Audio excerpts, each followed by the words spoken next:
Hi, nonfiction readers. Today, as we are reading nonfiction, we are going to focus really on the strategies that we can use during reading in order to help us understand the text. So it's really important that as nonfiction readers that we're stopping and we're pausing to make sure that we understand the text, because a lot of times nonfiction text is throwing a lot of facts, a lot of information at us at once. So nonfiction readers, they pause and they make summaries in their mind in order to make sure that they're comprehending what they're reading. So today we're going to talk about two strategies. The first strategy requires just your nonfiction text and your hand. And so one strategy that you can use as a nonfiction reader is to read a portion of text and then stop and pause and think about what was the main idea, just like your palm. So think about what is the main idea. Once you have the main idea, then you're going to start naming the supporting details that support that main idea. The second strategy that we're going to use is one that you can do on a sticky note, you can do in your reading notebook, but it's going to be more organized notes that can show your thinking. And that strategy is called box and bullets, where we box the main idea and then we bullet the supporting details. So today we're going to see how both of those strategies can be used in action in order to help us figure out the main idea and the details of a text. And then we can use that main idea and the details in order to kind of summarize what the entire text was about. So let's try it. We're going to try it with this first piece of text. And it's called What Makes a Good Search and Rescue Dog? And so I'm going to read it. Now, with simple nonfiction text, as you read previously in younger grades, a lot of times there was a pop-out sentence. Right? There was a sentence that just basically told you exactly what the paragraph or the section of text was going to be about. But sometimes as our nonfiction text starts to get a little bit more complex, that pop-out sentence is not going to be so clear and not going to be so evident. So let's read, and as we're reading, let's kind of listen for the key sentence that helps us to figure out what the main idea of this first section is going to be. Natural or rescue work. Sometimes the headings help you. In this case, it helps me a little bit. I know there's going to be something with rescue work, but I don't feel like I know exactly what the main idea is. So I'm going to need to keep reading. Some dogs are naturals at searching for people, but not all dogs are suited to search and rescue work. I'm going to pause right there. Very first sentence happens to really pop out, and it tells us what we're going to be reading about. So I know that main idea is that some dogs are naturals to be search and rescue dogs. All right, let's keep reading. And as I read, I want you to watch as I hold up my fingers for when I read a detail that's connected to dogs being natural search and rescue dogs. A good rescue dog can't be affected by loud or sudden sounds and must be able to get along with other dogs and people well. To a dog, SAR work is not seen as work, but as a game they love to play. The job of an avalanche search dog is to detect human scent under snow following an avalanche. All humans constantly emit microscopic particles bearing human scent.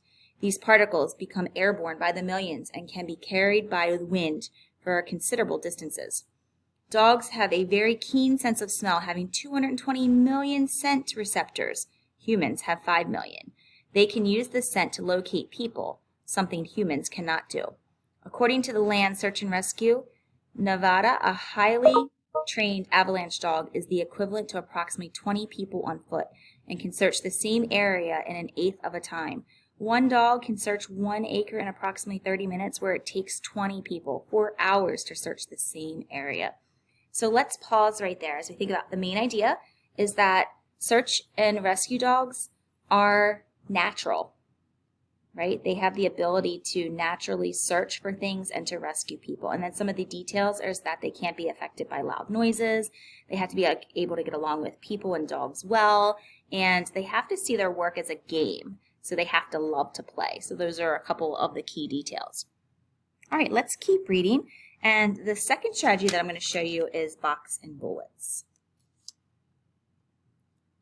The second section that we're going to read today is personality traits and breeds. Again, there is that pop-out section heading, that pop-out sentence. Let me keep reading just to make sure that I know exactly what the main idea is going to be.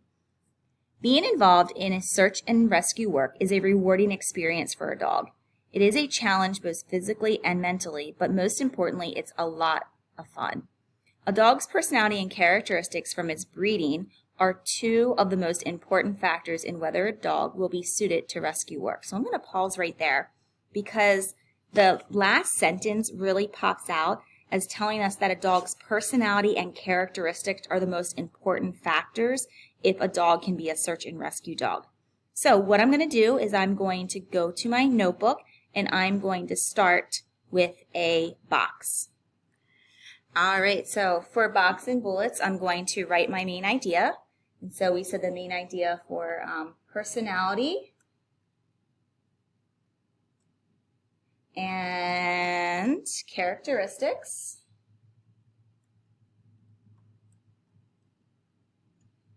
are two most important factors of a search and rescue dog. And because this is a box and bullets, we're going to take that main idea and we're going to put it in a box. And the next thing we need to do is we need to list our main ideas, our supporting details that support the main idea. And we said that one of the personality characteristics is that it had to work well, or they had to work well with other people and dogs. They had to be able to, they had to be used to loud noises. And we also read that they have to love to play because they want their work to be seen as play. All right, let's go back and read the final section of our text, and then we're going to create another box and bullets. All right, our last section of this article is titled with the heading, Well Trained. So again, that gives me a little snippet of information about what this is going to be about, but I really want to keep reading to try to find that pop-out sentence that really know what are they talking about the training in comparison to these search and rescue dogs. All right, follow along as I read. Search and rescue trainers prefer to train dogs from a young age. It can take up to 2 to 3 years to fully train a search dog, so it is easier to start when the dog is a puppy. This allows the trainer to select the right type of dog and train him to be well-rounded. Older dogs can also be trained, but careful evaluation needs to be taken to make sure the dog doesn't have any fears or problems that may inhibit it in a search and rescue role. Most dogs retire by the age of 10 years old. And I'm going to skip down to this last paragraph.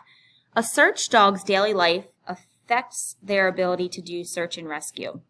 If a dog in training can frequently play with other dogs, kids, or people whenever they want, it is unlikely they will be interested in working, as they will already be getting everything they want for free. One of the best training methods is to make search and rescue work all about play. Often a good start to training is by playing a form of hide and seek, where the dog is encouraged to seek out a person or toy and then reward it in return when they find it. The dog must think it is great fun to find someone. The dogs that have that intense play drive will begin to think of search and rescue work as just a game with their toy at the end of it. The relationship between the handler and the dog is a crucial part of the team's success. The dog must be motivated to find people and work with the handler, otherwise training progress will be limited. All right, so if we think about what our main idea is, right, was that whole section about, it tells us that search and rescue dogs have to be well trained.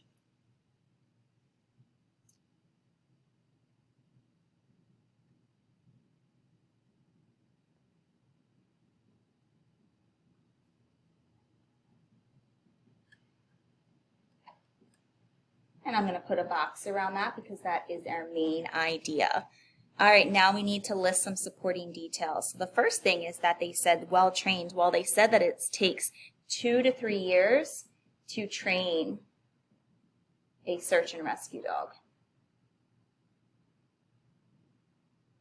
One of the other things that they said is that the dog has to think of the work as a game.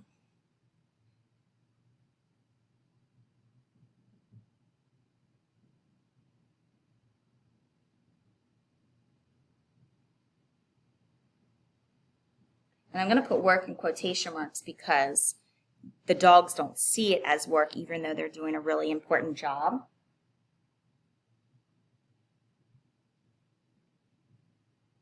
And the final detail that they said that if they're not well trained, then their progress is going to be very limited.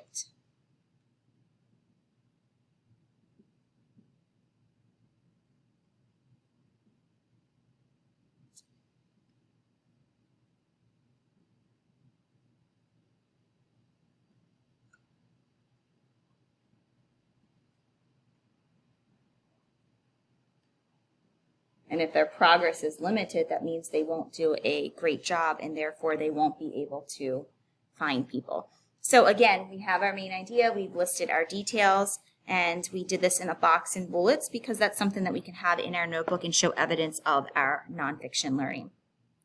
The final thing that we would need to do is we would take our box and bullets and we could use it to kind of formulate a summary of the text. And so if we think back to the text, if we think back to the very first part of the text, what we were reading, and we learned that dogs, search and rescue dogs, are kind of naturals, right? Like they can't have loud noises, and a lot of times they need to love to play and they need to work well with people, and so they're natural like that. The second portion, and so we could continue and go on to say that the personality and the characteristics are the two most important factors of a search and rescue dog. They need to be able to work well with other dogs. They need to be used to loud noises. They need to love to play. And finally, we could also add to our summary that search and rescue dogs must be well trained, right? It takes 2 to 3 years to train a search and rescue dog. They have to see the work as a game, and that if they're not trained well, it's going to limit how successful they are going to be at doing their job. All right, nonfiction readers, today you are going to be reading another text about an animal hero of one of the world wars. And as you're reading, you're going to think about those main ideas and those details. And we're going to ask you to create some box and bullets in your notebook. And then you're going to use your box and bullets in order to create a summary of the text. Off you go.